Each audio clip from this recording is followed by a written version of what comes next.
y a 3 endroits dans cette école où il faut arrêter la ventilation. Donc voilà, les collègues savent que ici, j'arrête la ventilation. Et s'il y a un ordre qui nous dit de les donner à tout le monde, on les distribue aux enfants, aux enseignants. L'école élémentaire Arc-en-Ciel à Fessenheim, en Alsace, accueille 180 élèves. Cette école, en apparence ordinaire, n'est pourtant pas tout à fait comme les autres. Ici, les professeurs et les écoliers effectuent régulièrement des exercices d'alerte en cas d'accident nucléaire.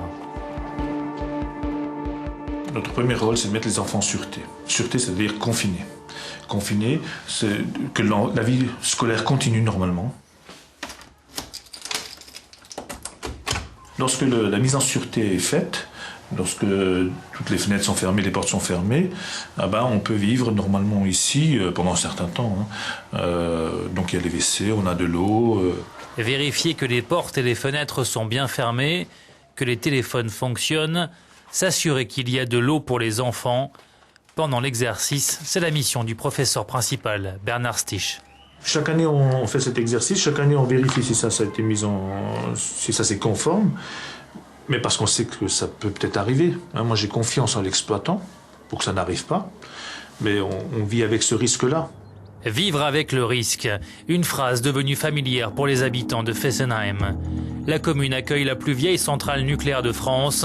Depuis l'accident de Fukushima, le site suscite de nombreuses inquiétudes et pour cause.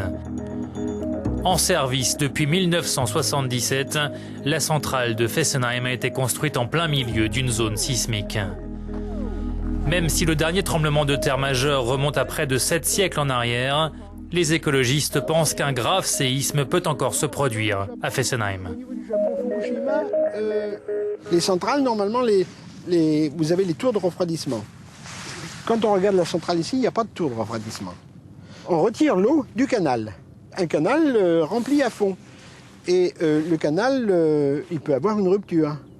Difficulté supplémentaire, la centrale nucléaire, les éléments importants au niveau de la centrale se trouvent en dessous du niveau du canal.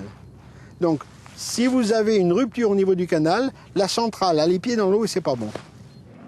EDF, qui exploite la centrale, assure que la sécurité autour de Fessenheim est renforcée en permanence. Une barrière de protection a été construite pour faire face à une rupture du canal et à une possible inondation. Pour le directeur de la centrale de Fessenheim, le site est sûr. Il insiste sur la fréquence des contrôles et sur leur transparence. En France, nous avons une autorité de sûreté nucléaire qui est strictement indépendante, rigoureuse, exigeante et qui vient régulièrement sur notre site. En l'occurrence, en 2010, par exemple, elle est venue 22 fois. Donc en moyenne, c'est à peu près une fois tous les 15 jours. Et lors de ces inspections, en fait, l'autorité de sûreté vient évaluer la façon dont nous respectons notre référentiel, notre code de la route, notre code de conduite de nos installations. Et donc, elle évalue de manière très claire. Et ce que je peux vous dire, c'est que lors de la réunion annuelle, l'autorité de sûreté considère que nous avons un niveau tout à fait satisfaisant dans le domaine de la détection et de la déclaration des écarts. Beaucoup d'informations et de transparence, des mots qui visent à rassurer un pays qui compte pas moins de 58 réacteurs. La France est, après les États-Unis, le premier producteur d'énergie nucléaire au monde. Nombreux sont ceux qui mettent en cause la puissance du lobby nucléaire français. Il y a 15 ans, c'était très difficile de les coincer pour leur poser des questions. Ils répondaient à côté de la plaque ou peu.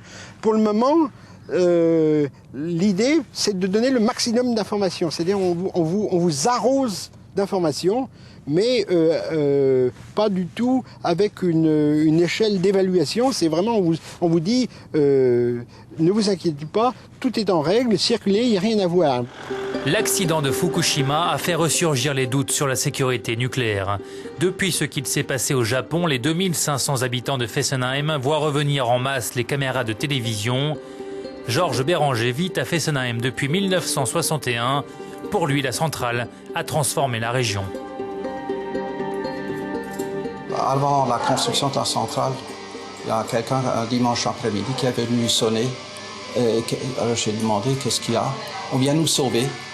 Ah, sauver de quoi? Mais du danger nucléaire. Ça veut dire il y a 30 ans.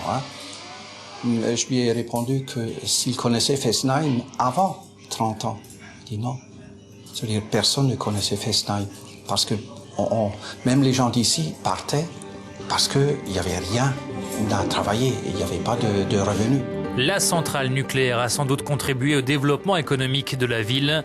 Le site emploie aujourd'hui 900 personnes à plein temps. Le revenu moyen ici serait équivalent à celui d'une ville 5 fois plus grande.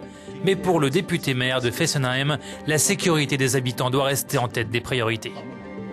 Fessenheim a été mis en exploitation en 1977, donc ça fait plus de 30 ans qu'on vit avec Fessenheim à nos côtés, à la centrale nucléaire. Donc je dirais ça fait partie de notre paysage industriel. Et aujourd'hui, je ne sais pas si vous avez pu interviewer de la population ou des gens à Fessenheim. Ils n'ont pas de crainte particulière, même suite à ce qui s'est passé au Japon. Ils ont peut-être certaines interrogations, mais pas de crainte particulière. On ne sent pas de peur particulière sur Fessenheim. La pharmacie de Fessenheim. Les habitants qui vivent dans un rayon de 10 km de la centrale achètent ici tous les 4 ans des pastilles d'iode pour se protéger des éventuelles radiations. La routine pour les habitants de Fessenheim. Mais en ce moment, la pharmacie reçoit de plus en plus d'appels de gens qui vivent loin de la centrale. J'ai même eu des appels de Paris, de Besançon, de Lyon. Donc des gens qui, vu ce qui se passe au Japon, s'inquiètent. Bon, ils vivent pas avec une centrale nucléaire près de chez eux, mais donc ils s'inquiètent. Et puis ils se disent que ça serait bien d'avoir des pastilles d'iode à la maison au cas où. Donc du coup ils m'appellent ou ils passent pour récupérer des pastilles d'iode. Et dans ce cas-là, comme ils ne font pas partie du secteur donc des 10 km autour de la centrale, je ne peux pas leur donner. À plus de 200 km de Fessenheim dans le Jura, nous rencontrons Chantal Garnier. Elle comprend les craintes partagées par ceux qui vivent loin des réacteurs, car Chantal a développé un cancer de la thyroïde moins d'1 an après la catastrophe de Tchernobyl. Elle met en cause le manque de transparence de la France, qui à l'époque avait prétendu que le nuage radioactif s'était arrêté aux frontières. Aujourd'hui, Chantal compte porter plainte contre les autorités françaises pour négligence, et elle comprend les inquiétudes autour des retombées radioactives du nuage japonais. Bon, vous, pour le moment, vous avez qu'un nodule. Nous qui sommes à 300 km, voire plus, n'importe, selon les centrales, nous n'avons rien pour nous protéger. En sachant que s'il y a un accident, ça peut partir dans les rivières, dans les lacs, dans tout ce qu'on veut, et on n'a aucune protection. Et c'est vrai que les gens qui sont très proches des centrales, eux, se sentent plus protégés du fait qu'ils ont leur petit traitement qu'on leur donne en prévention. Ils ne le prennent pas, seulement si on leur donne l'autorisation de les prendre.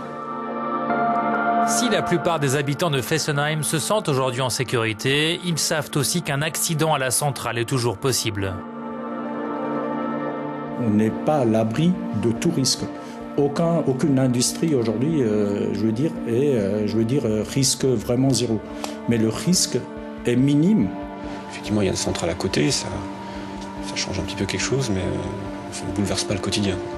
On vit avec, c'est pas contraignant du tout. Enfin, on n'a pas l'impression que quelque chose pèse au-dessus de nos têtes, quoi. Alors que les habitants de Fessenheim ont appris à vivre à côté de la centrale, les débats sur le nucléaire font rage en France. Ils devraient alimenter la campagne présidentielle de 2012.